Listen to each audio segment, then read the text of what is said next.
Tinola nung high carb pa tayo at ngayon naglo-low carb na tayo. Ano ang kaibahan nito?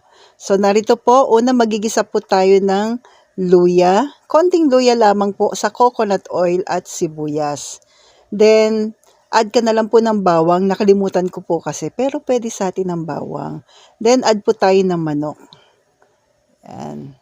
So sa tinola po, kadalasan kasi, naglalagay tayo ng chicken cubes, pero mula lang nag-low carb po ako, asin, tapos paminta na lamang po yung aking pampalasa.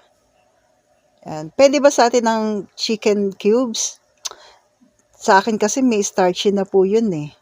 Pero yung iba po naglalagay, so nasa sa inyo po. Then sa kutsa lang po natin, hayaan natin lumabas yung kanyang natural oil. Katulad po niyaan. Then, add na po tayo ng water. Kung gaano karami po yung sabaw na gagamitin niyo po.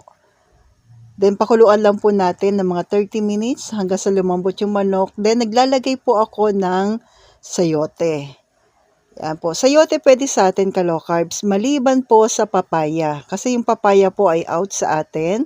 Then, pakuluan lang po natin.